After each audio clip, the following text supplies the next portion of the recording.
I'm Casey Harper, 34 years old, a graphic designer living in Boise, Idaho, and I thought I knew what family meant until I overheard the words that shattered my world.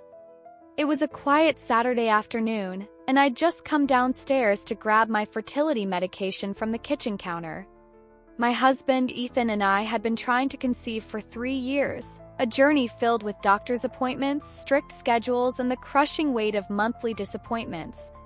I was in the hallway, my hand on the doorframe, when I heard my mother-in-law, Margaret, her voice drifting from the kitchen like a cold wind.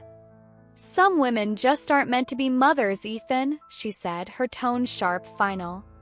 "Maybe it's time you stopped pretending." I froze, my heart slamming against my ribs, the words cutting through me like a knife. Ethan's voice came next, low and tense, a plea I hadn't expected. "Mom, please. We're trying our best. The doctors say there's no reason it shouldn't happen." Margaret's response was immediate, her words dripping with judgment. 3 years, Ethan. 3 years of these treatments and nothing. I hate seeing you waste your life waiting for something that's clearly not meant to be. I backed away silently, my breath shallow, my mind racing as I retreated to the guest bedroom, the pill organizer I'd come for forgotten on the counter. I sat on the edge of the bed, Margaret's words echoing in my mind, each syllable a fresh wound. Had she been saying this to Ethan all along? Did he secretly agree with her? The thought made my stomach churn, a mix of betrayal and self-doubt I couldn't shake. Margaret had moved in with us a year ago after her husband passed away, a temporary arrangement that had stretched into months with no end in sight. She'd inserted herself into every part of our lives, especially our fertility journey, offering to help with my medications, reminding me of appointments, asking invasive questions about my cycle. I'd accepted her involvement, desperate for support, hoping to prove I was worthy of her son. Ethan and I had always dreamed of having children, delaying it while I built my career, confident that when the time came it would happen naturally. When it didn't, we turned to medical help, tests, treatments, medications, but the doctors found nothing wrong, just an unexplained case of infertility that should resolve with time. Yet every negative test felt like a funeral for a hope that never came to life, and now, hearing Margaret's words, I wondered if she'd been rooting against me all along. I thought back to that morning, a detail that had seemed insignificant at the time but now loomed large in my mind. While getting ready for a client meeting, I'd noticed my fertility pills looked different, smaller, with a slightly different texture.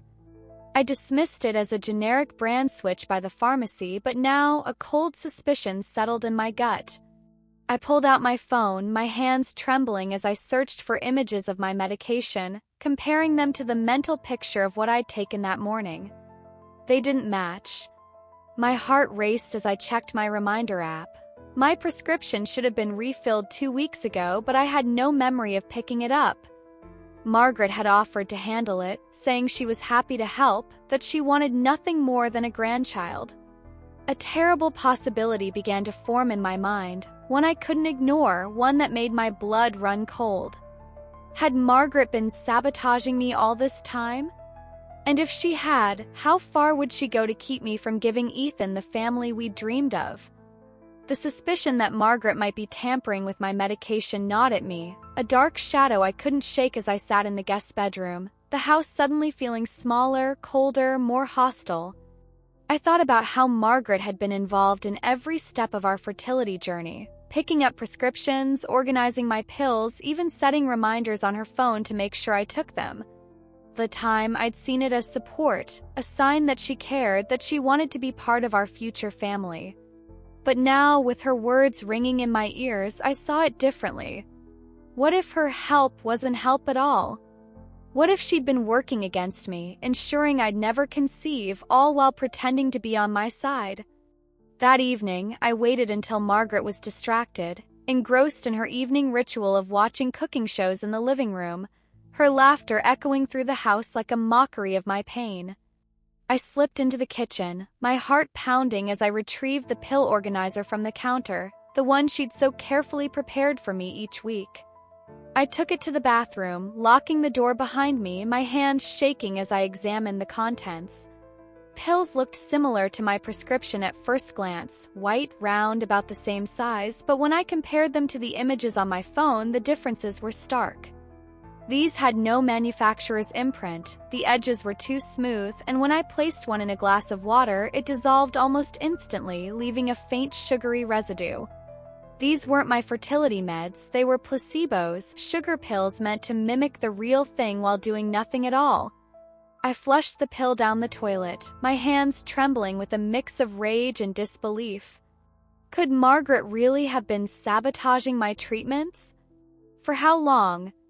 And why? Questions swirled in my mind, each one more painful than the last, as I heard Ethan's car pull into the driveway. I composed myself, wiping the tears from my eyes, determined not to confront anyone until I had more proof. I needed to be strategic, to understand the full scope of Margaret's interference before I made a move. Over dinner, I watched her carefully, her every word and gesture now suspect. "How was your day, Casey?" she asked, her tone syrupy sweet as she served Ethan a heaping portion of lasagna, giving me a noticeably smaller piece. "I know you've got that big doctor's appointment next week. I can drive you if you'd like." It must be so hard going through all this with no results. Her sympathy felt hollow, the gleam in her eyes betraying her true feelings. "They haven't suggested alternatives yet, have they?"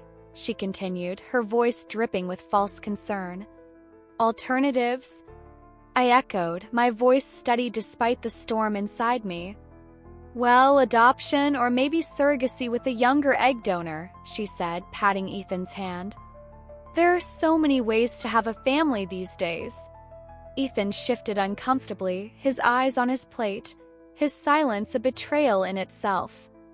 "The doctors are still optimistic," I said carefully, watching her reaction. "Sometimes these things take time." Margaret's smile was sharp, her words a dagger.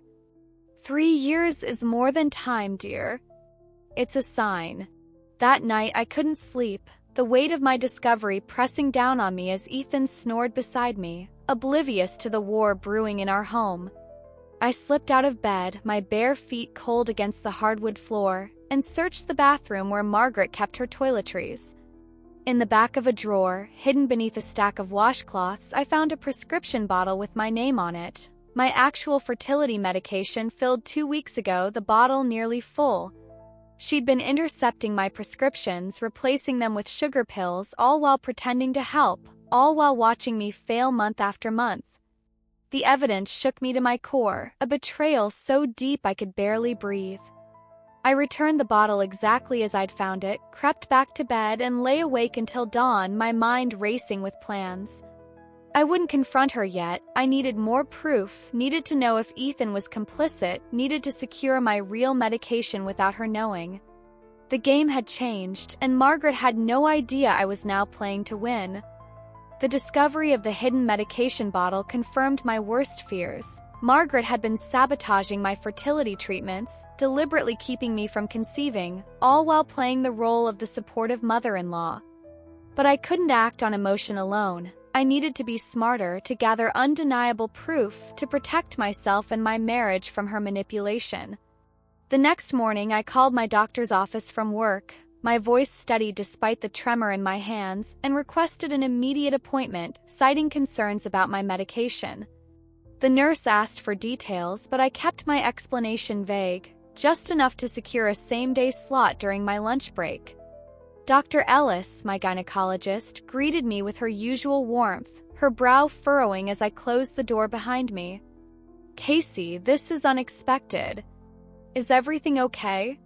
I took a deep breath, the weight of my words heavy on my tongue. "I need to know if it's possible someone has been replacing my fertility medication with sugar pills," I said, my voice trembling slightly as I showed her photos of the pills from my organizer compared to images of the real medication. Dr. Ellis examined them carefully, her expression shifting from surprise to concern. "These do look different," she said, her frown deepening. "I can't confirm they're sugar pills without testing, but they're definitely not what I prescribed." She asked who had access to my medication, and I reluctantly explained Margaret's role, how she'd taken over managing my prescriptions, how she'd been helping for the past year. Dr. Ellis's face grew troubled, her voice firm. Casey, medication tampering is illegal. It's a form of assault. If your mother-in-law is doing this, you should consider involving the authorities. The thought was overwhelming, a step I wasn't ready to take. Not yet. I need more proof first, I said, my voice steadying as I spoke. And I need to figure out if Ethan knows. Dr. Ellis wrote a new prescription, instructing the pharmacy to allow only me to pick it up, her advice clear and urgent. Keep this medication secure, she said, her eyes meeting mine. And consider talking to a therapist about how to handle this. This is a profound breach of trust. I left her office with the prescription clutched in my hand, a mix of vindication and devastation swirling in my chest. My suspicions weren't paranoia, they were real, and now I had a path forward, a way to take back control. I filled the prescription at a different pharmacy, one Margaret didn't know about, and kept the medication in my desk drawer at work, a locked space she couldn't access.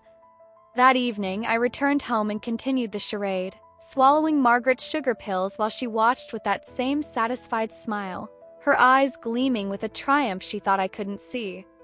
Over the next 2 weeks, I took my real medication at the office, documenting everything. Photographs of the fake pills, dates, and times Margaret reminded me to take them, the bottle of real medication I'd found hidden in her drawer. I created a secure digital record on my work laptop, password protected, a file she couldn't touch, couldn't destroy. I didn't tell Ethan, not yet. His silence during Margaret's pointed comments, his failure to defend me, made me question where his loyalties lay. Had he known all along? Was he complicit in her scheme? I needed to be sure before I showed my hand, needed to protect myself from the possibility that he'd choose his mother over me. The uncertainty about Ethan's involvement weighed on me, a heavy shadow that followed me through every interaction, every quiet moment in our home. I watched him closely, searching for signs of complicity, for any hint that he knew what his mother was doing. But he seemed oblivious, his focus on work, his conversations with me strained but not suspicious. Yet his passivity, his failure to stand up to Margaret's constant jabs, felt like a betrayal in itself, a crack in the foundation of our marriage that widened with every day I kept my secret. 3 weeks after I started taking my real medication, I overheard a conversation that answered my questions and broke my heart all over again. I was in the hallway, heading to the kitchen for a glass of water, when I heard Ethan and Margaret arguing in his home office, their voices low but heated. I stopped outside the door, my breath shallow, listening as Ethan's voice cut through the silence. "Mom, this has gone on long enough," he said, his tone uncharacteristically firm. "I spoke with Dr. Ellis today. Casey's been following the treatment plan perfectly. There's no reason it shouldn't be working." My heart lifted for a moment, a flicker of hope that he was defending me, that he believed in me.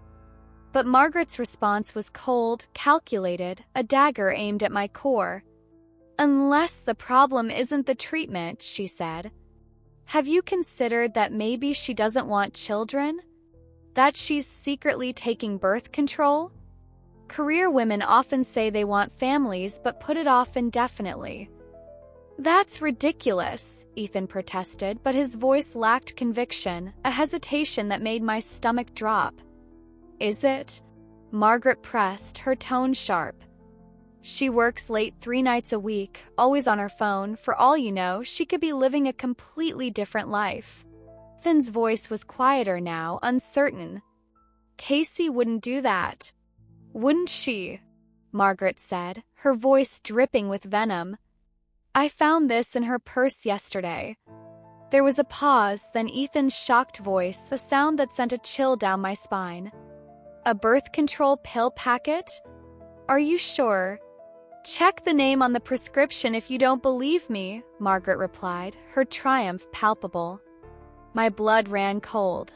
Margaret had planted false evidence, a fake prescription to make Ethan doubt me, to turn him against me. That night, Ethan confronted me in our bedroom.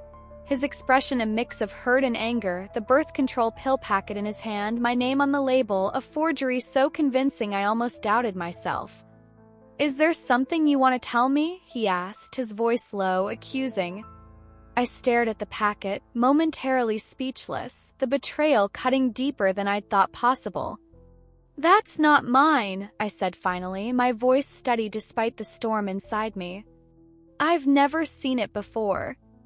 "It has your name on it, Casey," he said, his eyes searching mine. "Mom found it in your purse, and you believe her?" My voice rose, the anger I'd held back spilling over. "Your mother went through my things, produced something I've never seen, and you're taking her word over mine?" Then faltered, his resolve wavering. "I don't know what to believe anymore. 3 years of treatments with no results. The doctors say there's no reason it's not working." "So, you think I've been sabotaging our chances?" I asked, my voice breaking. "Why would I do that? Why would I put myself through the appointments, the side effects, the disappointment?" "I don't know," he said, his voice rising in frustration. "Maybe you changed your mind about wanting kids. Maybe you're afraid of how it'll affect your career."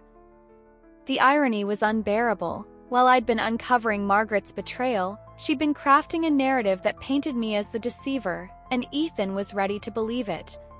"Look at me, Ethan," I said, fighting to keep my voice steady. "I have never taken birth control behind your back. I want our child more than anything."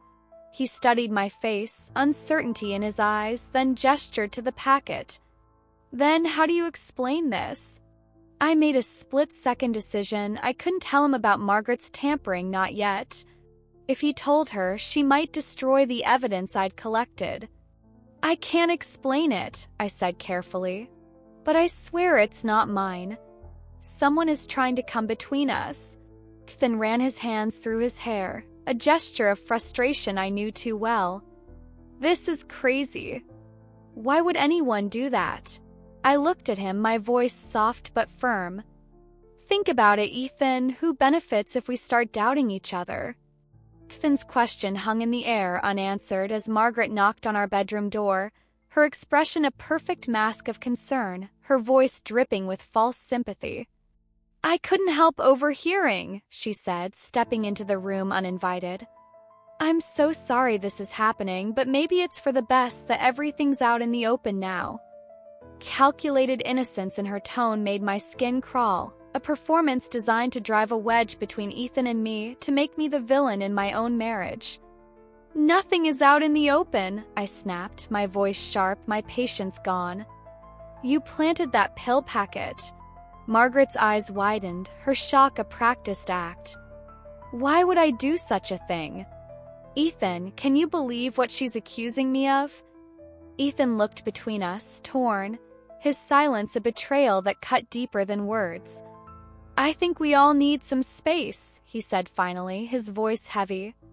"Casey, maybe you should stay with a friend for a few days until we figure this out." The betrayal was complete. Margaret had turned Ethan against me, made me the outsider in my own home, my own marriage. I packed an overnight bag with shaking hands, my mind racing as I checked into a hotel that night, the sterile room a stark contrast to the chaos I'd left behind. The next morning, I called in sick to work and visited Dr. Ellis again, requesting a full workup, including a blood test to check for birth control hormones in my system. Dr. Ellis arranged for expedited results, her voice gentle but firm as she asked, "Casey, have you considered that Ethan might be involved in this deception?" I had, during the long, sleepless night at the hotel, but I couldn't believe he'd actively participate in such a scheme. "I think he's being manipulated," I said, my voice steady despite the doubt in my heart. "Margaret has always had a hold over him." "Even so," Dr. Ellis noted, "his willingness to believe these accusations without evidence is concerning." The blood test results came back 2 days later, confirming no trace of birth control hormones in my system, a piece of evidence that bolstered my resolve. Armed with this, I decided to retrieve the real fertility medication I'd found in Margaret's drawer, hoping to present both the test results and the hidden pills to Ethan to make him see the truth. I returned to the house while Ethan was at work, using my key to enter quietly, relieved to see Margaret's car wasn't in the driveway. I moved quickly to the guest bathroom, opening the drawer where I'd found my medication, only to discover it was empty. A search of the bathroom yielded nothing. Margaret had moved the evidence. I expanded my search to her bedroom, carefully checking drawers and closets, ensuring everything remained as I'd found it. Still nothing. As I was about to give up, I noticed her bedside table drawer was slightly ajar. Inside was a journal, Margaret's handwriting visible on the pages. I hesitated, knowing I was crossing a line by reading her private thoughts, but she'd crossed far worse lines with her actions. The journal entries confirmed my worst fears. Margaret had been replacing my medication since she moved in, convinced I wasn't good enough for Ethan, determined to prevent me from trapping him with a child. She'd even suggested to Ethan that he consider divorce, positioning herself as the supportive mother who only wanted his happiness. I took photos of the pages with my phone, replacing the journal exactly as I'd found it, my heart pounding as I heard the front door open. "Hello? Is someone here?" Margaret's voice called from the entryway. I froze, scanning the room for a place to hide, slipping into the ensuite bathroom just as her footsteps approached, my breath shallow as I watched through the crack in the door, knowing I was one step closer to exposing her, one step closer to taking back my life. Through the crack in the bathroom door, I watched Margaret enter her bedroom, her movements deliberate, her eyes scanning the room with suspicion. She went straight to the bedside table, opening the drawer and examining the journal, as if checking if it had been disturbed. Apparently satisfied, she locked the drawer, placing the key on a chain around her neck, a precaution that told me she knew someone might be onto her. Then she pulled out her phone, her voice low but clear as she made a call. "Ethan?" "Mom," she said, her tone urgent, manipulative. "You'll never believe what I just found in Casey's things, printouts of sperm donor profiles. I think she was planning to get pregnant without telling you it wasn't your child." My heart pounded, the lie so audacious, so cruel, I could barely breathe. Another fabrication, another attempt to destroy Ethan's trust in me, but this lie gave me an unexpected opportunity. Margaret was leaving the house, heading to Ethan's office to show him this evidence. The moment I heard the front door close, I emerged from hiding, my mind racing with a new plan. Margaret had revealed her playbook, and now I knew how to counter it. I had the photos of her journal, the blood test results, the documentation of her fake pills. I had everything I needed to expose her, but I needed the right moment, the right stage to make sure Ethan and the rest of the family saw her for who she really was. Over the next few weeks, I continued the charade, taking my real medication at work, pretending to swallow Margaret's sugar pills at home, all while Ethan and I existed in an uneasy truce. He'd returned home after a week, apologetic but still uncertain, the blood test results forcing him to question Margaret's claims, though he wasn't ready to fully believe me. We slept in separate rooms, our conversations strained, the fracture in our marriage a constant ache I couldn't ignore. Margaret, sensing her influence slipping, escalated her campaign, announcing a family gathering at our house, a celebration of Ethan's recent promotion at work, but I knew better. The journal entries I'd photographed detailed her true intent, to publicly shame me, to announce my failure to conceive as grounds for Ethan to leave me, positioning herself as the concerned mother who only wanted her son to have the family he deserved. What she didn't know was that I'd been taking my real medication for over a month now, and I'd received news that would turn her plan on its head.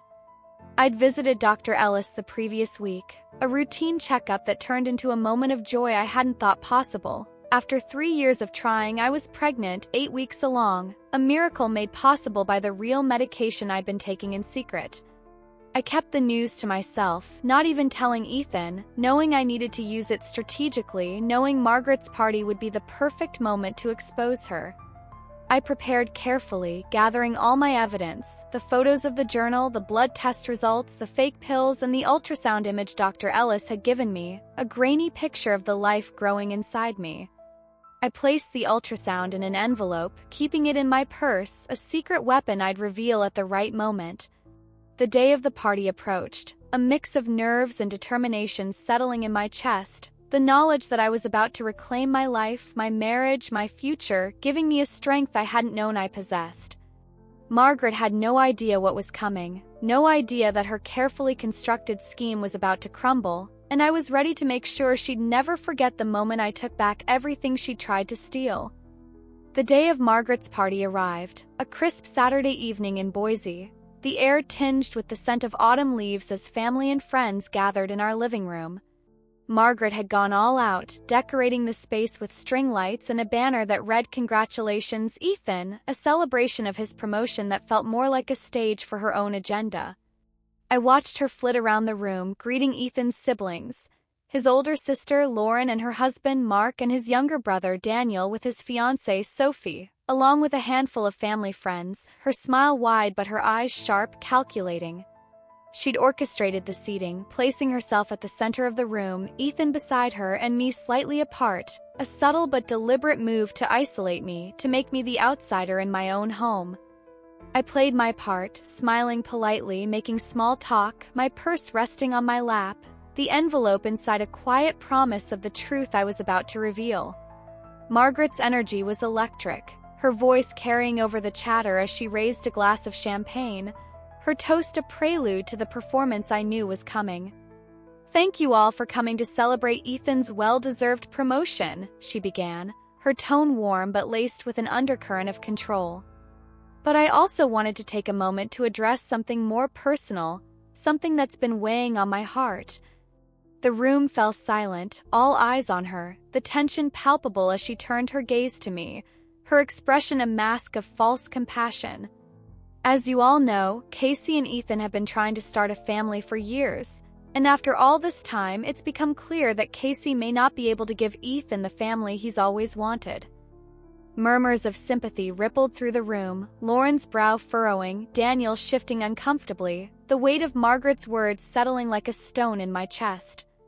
"Some women just aren't meant to be mothers," she continued, her voice dripping with pity. "And I believe it's time we acknowledge this difficult truth.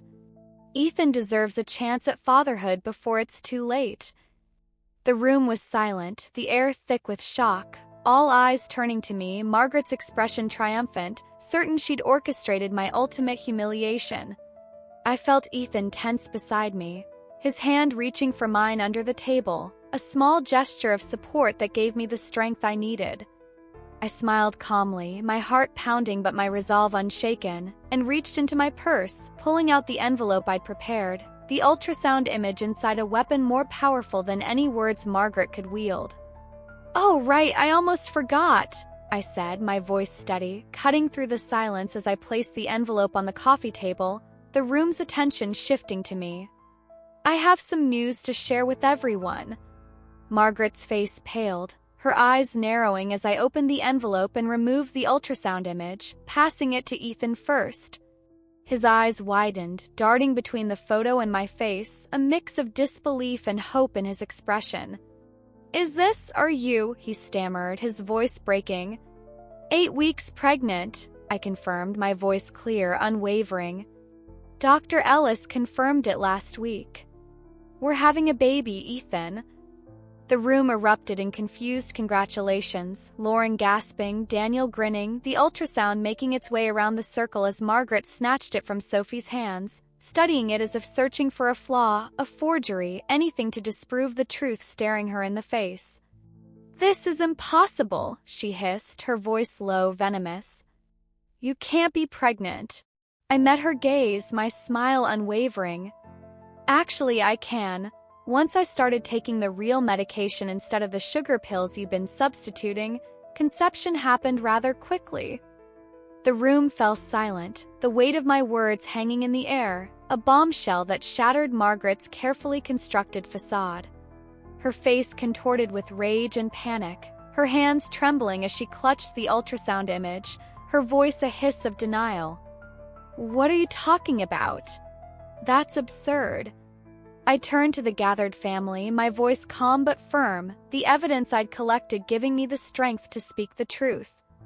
Margaret has been replacing my fertility medication with sugar pills for over a year, I said, my gaze steady as I addressed the room. She hid my real prescriptions, created false evidence to make Ethan doubt me, and deliberately sabotaged our attempts to start a family. I pulled out my phone, displaying the photos of Margaret's journal entries, passing it to Ethan first, his expression shifting from confusion to horror as he read his mother's words in her own handwriting. "Mom," he whispered, his voice breaking, the betrayal cutting deep as he looked at her, searching for an explanation that wouldn't come. Margaret stood abruptly, knocking over a glass in her haste, her voice rising in desperation. "This is all a fabrication," she said, her tone frantic. "She's trying to turn you against me, Ethan. She's always been jealous of our relationship."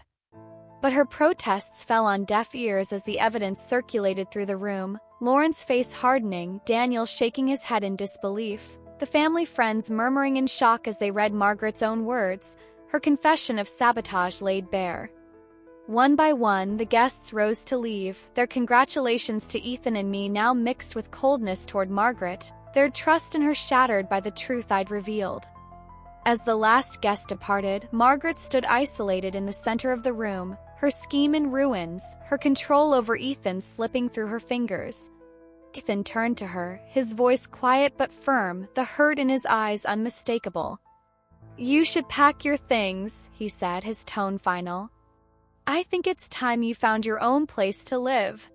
Margaret's face crumpled, a mix of anger and desperation, but she said nothing, her silence a confession in itself as she retreated to her room, the door slamming behind her. I rested my hand on my stomach, a protective gesture, feeling for the first time in years that the future I dreamed of was finally within reach. Ethan turned to me, his eyes filled with tears, his voice soft. "I'm so sorry, Casey. I should have seen it, should have believed you." I nodded, the weight of his apology heavy but necessary, a step toward healing the fracture in our marriage.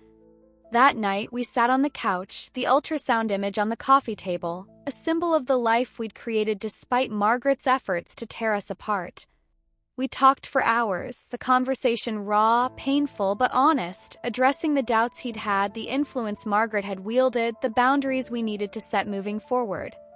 It wasn't easy. There were tears, apologies, moments of silence where the hurt lingered, but it was a start, a foundation we could build on, a promise to face the future together as a family.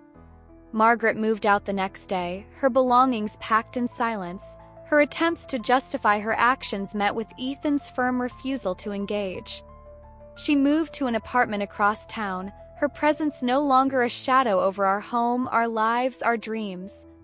The weeks that followed were a mix of healing and transformation, a slow but steady reclaiming of the life Margaret had tried to steal from us.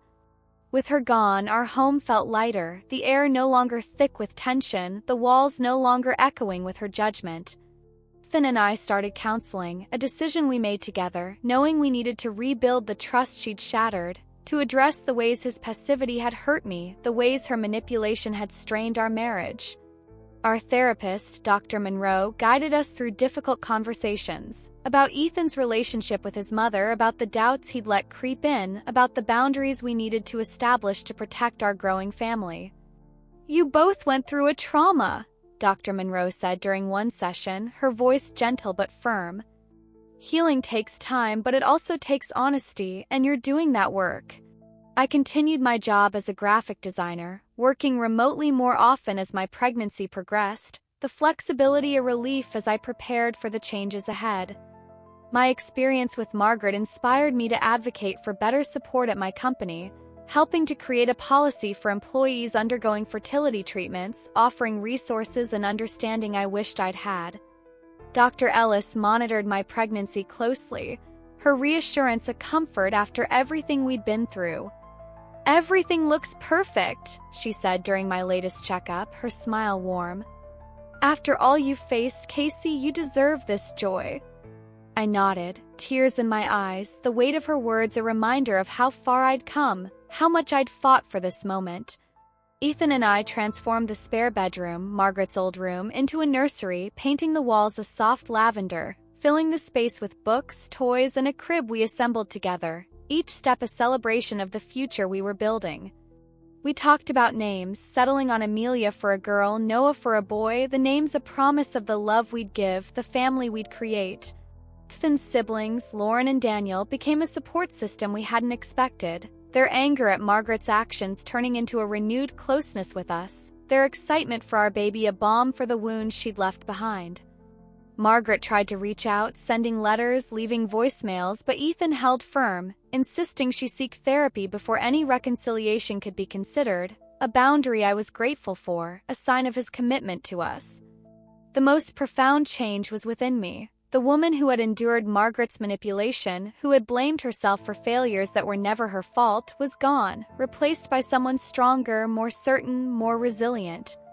I discovered my capacity to fight for what mattered, to gather evidence, to strategize, to prevail against someone who wished me harm. I felt Amelia, or Noah, kick for the first time one evening, a flutter that brought tears to my eyes, a reminder of the life I'd protected, the future I'd secured. Finn placed his hand on my stomach, his smile soft, his voice a whisper. "We did this, Casey, together." I nodded, the moment a quiet victory, a testament to the love we'd rebuilt, the family we'd become. It's been 6 months since that party, since I pulled that envelope from my purse and exposed Margaret's betrayal, since I reclaimed my life, my marriage, my future. I'm Casey Harper, 34, from Boise, Idaho, and I've learned what family really means, not the one that manipulates, that sabotages, that betrays, but the one that fights for you, that loves you, that grows with you. That day in our living room, with Margaret's words hanging in the air, I thought I'd lost everything, but it was the moment I found my strength, the moment I took back what was mine. I'm 8 months pregnant now, our little girl Amelia due any day, a miracle made possible by the truth I uncovered, the fight I refused to lose. Margaret lives across town, her attempts at reconciliation met with firm boundaries, her influence no longer a shadow over our lives. Finn and I have grown stronger through counseling, our marriage a testament to the work we've done, the trust we've rebuilt, the love we've nurtured. Our home is a sanctuary now, the nursery ready, the walls filled with laughter, with hope, with the promise of the family we've created. My job has given me the flexibility to prepare for motherhood, the policy I helped create a legacy of the struggle I overcame, a way to support others who might face their own battles. Dr. Ellis continues to guide us, her care a reminder of the support that carried me through, the belief that I deserved this happiness. I'm not the woman I was 3 years ago, the one who blamed herself, who accepted Margaret's help without question, who let doubt define her. I'm stronger now, more certain, a mother who fought for her child before she even knew she existed. That party, that envelope, that ultrasound, it was the start of my unraveling, but it was also the start of my becoming, and I wouldn't change a thing. So I want to ask you, what's your story? Have you ever been betrayed by someone you trusted? Someone who tried to take your dreams away? Have you had to fight for your future, for your family, for yourself? Drop a comment below. I'd love to hear from you, to connect over the battles we've fought, the strength we've found. Maybe tell me your city too, so we can share in the places that have held our stories. I'm Casey, 34, from Boise, and I've turned my pain into power, my betrayal into a family. That envelope broke Margaret's hold, but it made me, and I'm just getting started.